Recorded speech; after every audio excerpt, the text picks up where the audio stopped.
మేము మా జిల్లాలోకి మేము ఎవరిని రానివ్వం. మా జిల్లాలోకి ఎవరు వచ్చినా సరే మేము ఎదుర్కొని తొక్కేస్తామనేది చాలా అందంగా చెప్పాడు మా 10 మనిషి. యువత మీరందరూ ఉన్నారు ఇక్కడ. మీరు తలుచుకుంటే మార్పు ఎందుకు రాదు?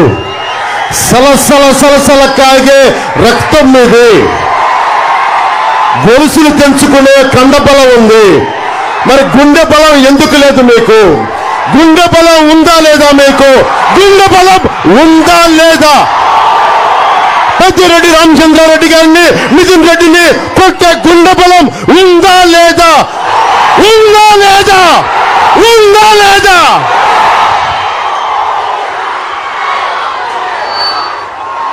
మేడం మళ్ళీ కలిపారు. ఆయన స్థానంలో ఆకేపాటి అమర్నాథ్ రెడ్డి గారు వస్తా ఉన్నారు. ఇద్దరు అడ్డగోలుగా దోచేశారు. వారిని పక్కకు పెట్టి మనకి బాలసుబ్రహ్మణ్య గారి రాజంపేట ఎమ్మెల్యేగా తెలుగుదేశం సైకిల్ గుర్తు మీద గెలిపించాల్సిందిగా కోరుకుంటా ఉన్నాం.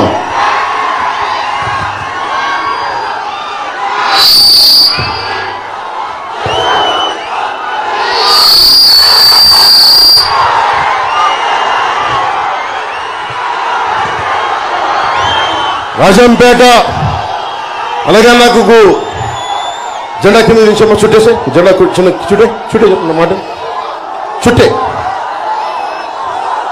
అన్నమయ్య డ్యామ్ అడ్డగోలుగా నిర్లక్ష్యంతో ఇసుక దోపిడీతోటి నిండిపోతున్నా కానీ, డ్యామ్ నిండిపోతే హెచ్చరికలు ఉన్నా కానీ లక్ష్య పెట్టకుండా లారీలను ఇసుకలు నింపుకుంటా దాదాపు 39 మంది నిండు ప్రాణాలు పోయినాయి. కొన్ని వేలాది పశువులు పోయినాయి.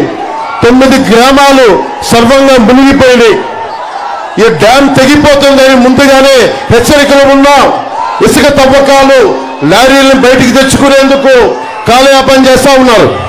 39 మంది చనిపోయారు ఆ రోజున. భారీ వర్షాల కారణంగా 15వ తేదీకే డ్యామ్ నిండిపోయిందని చెప్తా ఉంటే కూడా లష్కర్ రామయ్య గారు, ఒక సగటు లష్కర్, సామాన్య లష్కర్ రామయ్య గారు ఆయన ప్రాణాల వల్ల, ఆయన చెప్పిన హెచ్చరికల వల్ల ఈ రోజున మిగతా వాళ్ళంతా బట్టగట్టారు.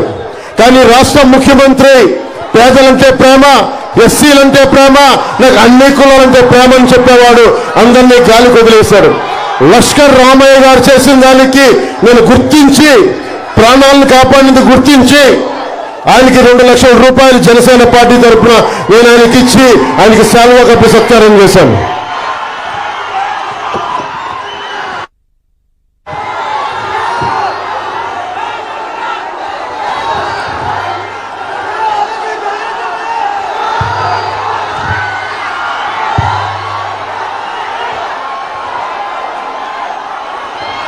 ఒకవైపు డ్యాములు కొట్టుకుపోతా ఉంటే ఇక్కడ పెద్దిరెడ్డి రామచంద్రారెడ్డి గారు, నితిన్ రెడ్డి గారు, మిగతా వాళ్ళంతా కూర్చొని లిక్కర్ సంస్థలు నడిపిస్తా ఉన్నారు. మీకేమో ప్రాణాలు పోతున్నాయి, ఉపాధి అవకాశాలు లేవు, ఉద్యోగ అవకాశాలు లేవు, వ్యవసాయం లేదు, రౌడీజం పెరిగిపోయింది. ఎవరైనా మాట్లాడితే కొట్టడాలు, చంపడాలు. ఈ మధ్యన ఇప్పుడే చూశారు, వేధించి ఆత్మహత్య చేసుకునేలా చేశారు.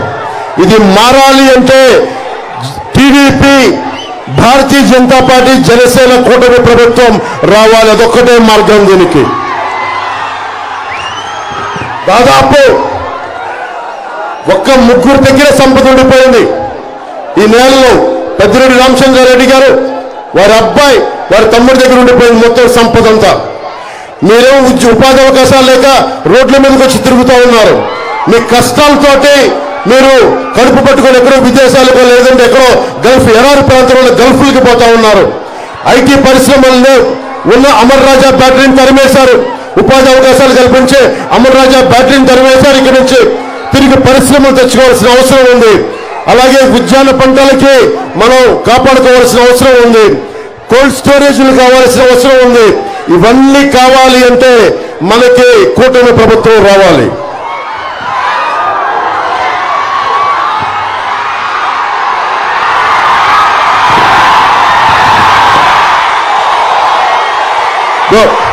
ఆ పచ్చబట్లు పడిపించుకొని ఇది విసిరే ముందు ఎలక్షన్లు వస్తా ఉన్నాయి. ఎలక్షన్ వస్తే పెద్దిరెడ్డి మిథున్ రెడ్డి మీద కోపం చూపించు. పెద్దిరెడ్డి మిథున్ రెడ్డి మీద, వాళ్ళ తమ్ముడి మీద, ఆకిపాటి అమర్నాథ్ రెడ్డి గారి మీద, వాళ్ళ మీద చూపించండి. వాళ్ళ మీద కసి చూపించండి. మార్పు తీసుకురండి. కూటమి ప్రభుత్వాన్ని తీసుకురండి. 10,000 కోట్ల రూపాయలు GST కొట్టిన కూటమి ఈ బిల్లు. ఈ గుంపు 10,000 కోట్ల రూపాయలు GST కొట్టారు. ఇది ఏదైనా మాట్లాడితే రౌడీజం తగ్గిపోయింది.